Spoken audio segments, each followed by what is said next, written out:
కానీ ఒక హాలీవుడ్ తరహాలో మన తెలుగు వాళ్ళు షేమ్ గ్రేట్ అంటున్నారు. గ్రేట్ లేదు, గాడిద గుడ్లు అంత కలెక్ట్ చేసి కూడా చూసిన ఎవడు కూడా గుండెల మీద చేసి చాలా గొప్ప సినిమా అని అండవు. చిచి, what kind of movie is this? ఏంటి సినిమా అర్థం సినిమా తీయడం రాదు అతనికి. అతను ఎటువంటి వడే సుబ్రహ్మణ్యం వచ్చిన సెంటిమెంట్, తర్వాత వచ్చి మహానటి ఇలాంటి హృదయాన్ని కదిలించే బయోగ్రఫీ తప్పితే వాళ్ళు ఎవరికీ రాదు. ఊరికనే జస్ట్ అలా కూర్చుని హైప్ చేశారు. ఇప్పుడు అంటున్నాను, మొన్న హైప్ చేశారు కదా, అది కరెక్ట్ అని చాలా ఓవర్ హైప్ చేస్తారని అడిగే బదులు అప్పటికి హైప్ చేయాలి. మరి బిజినెస్ చేసుకోవాలంటే ఇప్పుడు ఆ హైప్ లో కనీసం 10% కూడా కరెక్ట్ లేదు. అతను ప్రెల్యూడ్ అనేది పెట్టాడు కదా, ప్రిఫేస్ అండ్ బిగినింగ్ గురించి. అతను చెప్పడమే, మనకేం లేదు అసలు. ఫస్ట్ హాఫ్ అసలు అది ఏం జరుగుతుందో, ప్రభాస్ ఒక్కడనే శాలబిలిటీ కోసం పెట్టుకుని మరి వాళ్ళ మీద రెస్పెక్ట్ గురించి అమితాబ్ బచ్చన్ పేరు ముందు, తర్వాత కమల్ హాసన్, తర్వాత పేరు వేశారు. ప్రభాస్ ఒక్కడే శాలబిలిటీ అందులో, మిగతా వాళ్ళు ఇద్దరు ముసలోళ్ళు దమ్ము లేదు, వాళ్ళకి ఊరుకుని వాళ్ళ పేర్లు అంతే. వాళ్ళ వల్ల ఒక్క రూపాయి ఇది లేదు. అమితాబ్ బచ్చన్ 90% డూపు.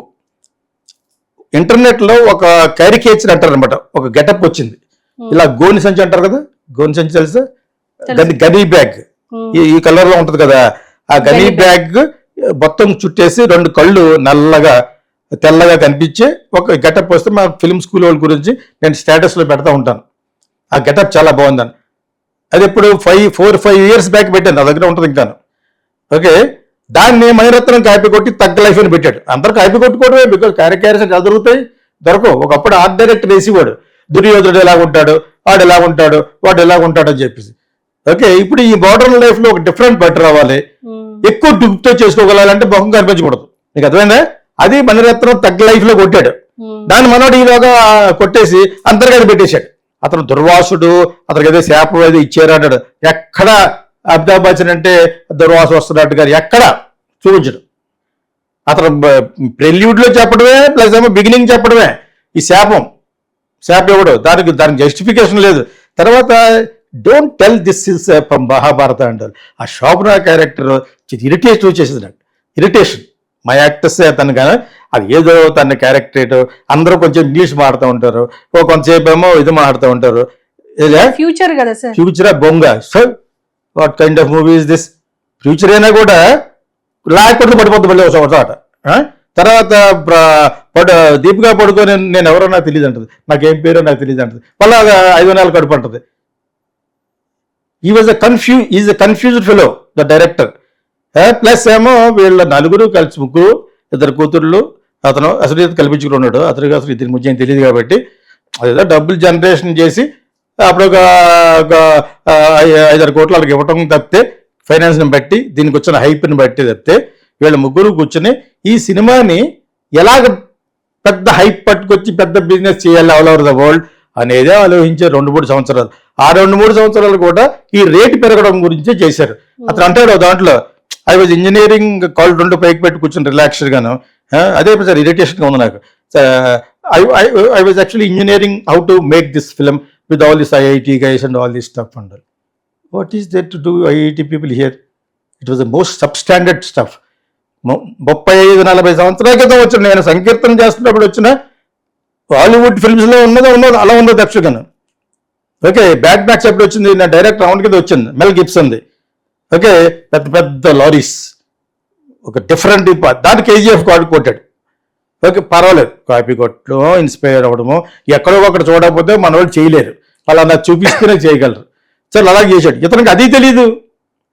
దీనికి హైప్ బట్టి భారతదేశంలో ఏదో కల్కి అండ్ యాక్చువల్లీ ఈ సినిమా తీసేటప్పుడు చాగంటి కోటేశ్వరరావు గారి దగ్గరికి వెళ్ళి ముందు ఒక 2 పేజీలు కథ రాసుకుని దాన్ని నువ్వు ఏ విధంగా తీయాలనేది చేస్తే ఒక తలాతోకలే సినిమాకి. ఒక ఎడిటింగ్ బాగోలేదు, ఎక్కడ స్టార్ట్ అయిందో తెలియదు, ఎక్కడ ending. Forget about me, I'm telling all the girls, all the boys, ఒక్క చలమా లేదు, ఎక్కడా లేదు. యాక్చువల్ చెప్పాలంటే నాకు నచ్చలేదు, కానీ ఆ రాజమౌళిని రామ్ గోపాల్ వర్మని చూపించేది ఒక షాట్ లో.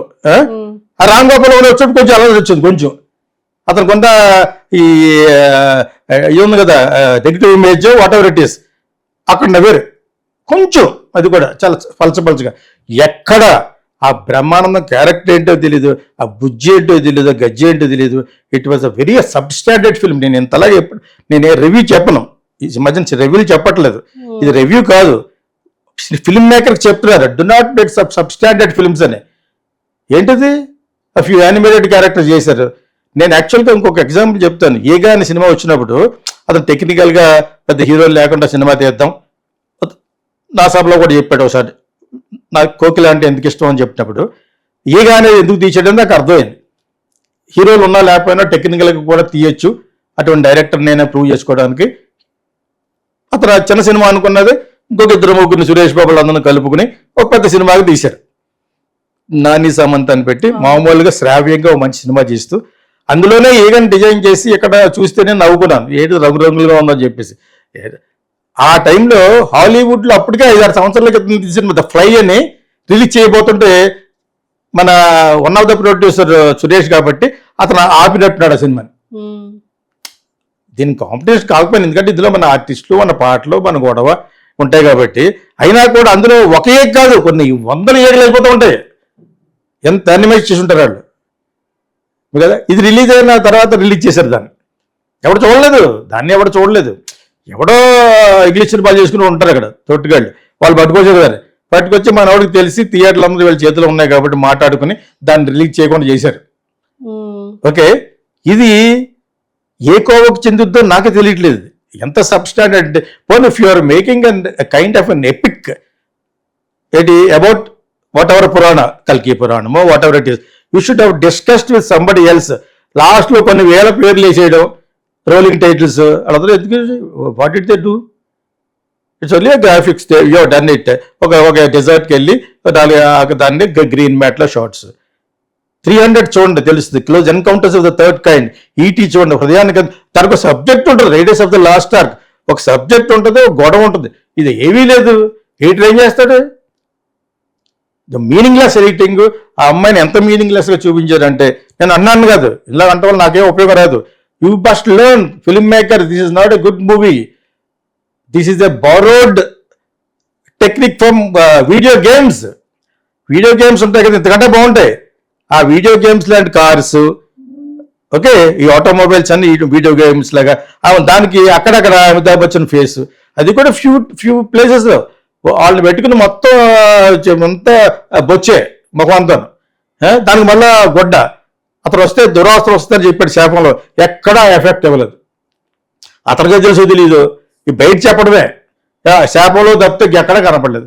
కమలాసన్ పెట్టారు, అది ఏంటో తెలీదు, ఆ గెటప్ ఏంటో తెలీదు, ఎంత చెత్తగా ఉన్నాడంటే. ఇప్పుడు ఇండియన్ వస్తుంది that film, that is going to be better movie. దానికి ఒక పద్ధతి అతనే చెప్తున్నాడు, ఇది 4 సినిమాలు కలిసి తీసానని. ఇండియన్ ఫస్ట్, భారతీయుడు ఫస్ట్, తర్వాత వచ్చి శివాజీ అనే మన ఎవరిదో రజనీకాంత్ సినిమా, ఇలా 2-3 సినిమాలు కలిసి ఎక్కడైతే అన్యాయం జరిగింది. ఇవన్నీ కూడా బ్యాట్ మ్యాన్ కాన్సెప్ట్, అర్థమైందా. ఇది అతను మొదలుపెట్టాడు మొట్టమొదట, క్రిస్టోఫర్ నోలన్ అని. ఎక్కడో అన్యాయం జరుగుతుంటే ఒకటి అలాగ వచ్చేస్తాడనమాట. తర్వాత స్పైడర్ మ్యాన్, ఓకే, పోనీ ఆ విధంగానే లేదు సినిమా ఇది. అతను ఏదో మాట్లాడుతూ ఉంటాడు, బేవర్స్ గడ్లా మాడుతూ ఉంటాడు ఎవడో ప్రభాస్. ఆ ప్రభాస్ వల్ల సాలబిలిటీ అతను ఇప్పటికీ నేను ఎప్పుడు లైక్ చేస్తాను, because is got a fantastic physique. Itching చేశాడు, మాట్లాడితే ముసలోడా మాట్లాడుతూ ఉంటాడు. అది బ్రహ్మానంద క్యారెక్టర్ ఏంటో తెలీదు, అది జరుగుతూ ఉంటాడు ఎప్పుడో. తర్వాత కావాల్సినప్పుడు అతను మైర్లు మంత్రాలు వచ్చినట్టు ఏదో వేస్తూ ఉంటాడు, ఉత్తప్పుడు పడిపోతూ ఉంటాడు. అమితాబ్ బచ్చన్ కాబట్టి అక్కడ మెయింటైన్ చేయాలి కాబట్టి ఇలా కొడితే అలా వెళ్ళిపోతున్నట్టు పెడతా ఉంటాడు. అవసరం వస్తే అతను మళ్ళీ ఏదో తీస్తూ ఉంటాడు.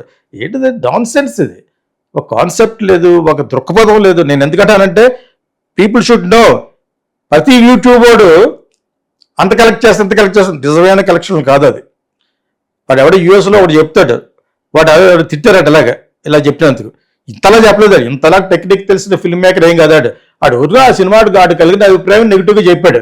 దాంట్లో మళ్ళీ ఎవడో అలా కాదు, ఆయన వేరే ఉద్దేశం తీసి, ఏ ఉద్దేశం అది, సినిమాలో నువ్వు ఏం చూపిస్తే అది నేను గమనిస్తాను తప్పితే నువ్వు మనసులో ఏదో ఉద్దేశం ఉందని యూట్యూబ్లో చెప్పడం కాదు, సినిమాలో చెప్పాలి. సినిమా అనేది నాకు ఆ రోజున ప్రొడ్యూసర్ డబ్బులు ఇవ్వలేదంటే బాగా డైరెక్ట్ చేయలేదు, ఊరుకుంటారా, కొత్తర పట్టుకున్నాయి. సినిమాలో నువ్వు ఏం చూపిస్తేనే దాని గురించే మాట్లాడుతున్నాను నేను. ట్రాష్ అది, that's nothing but a trash. తర్వాత కల్కి అనే పేరు వాడేటప్పుడు దే షుడ్ హావ్ అబ్జెక్టెడ్. ఇప్పుడు జై శ్రీరామ్ మూవ్మెంట్ జరుగుతుంది. జై శ్రీరామ్ తీసుకొచ్చి ఇటువంటి సినిమాది శ్రీరాముడు కృష్ణుడు ఒకటే. మళ్ళా జై శ్రీరాము మోడీ చేతి పట్టుకుని చిన్న పిల్లవాడిని నడిపించిన దాన్నే పోసేస్తున్నారు. ఇది అసలు సీరియస్ గా తీసుకుంటే ఇది పురాణం కాదు, మహాభారతం ఏది కాదు.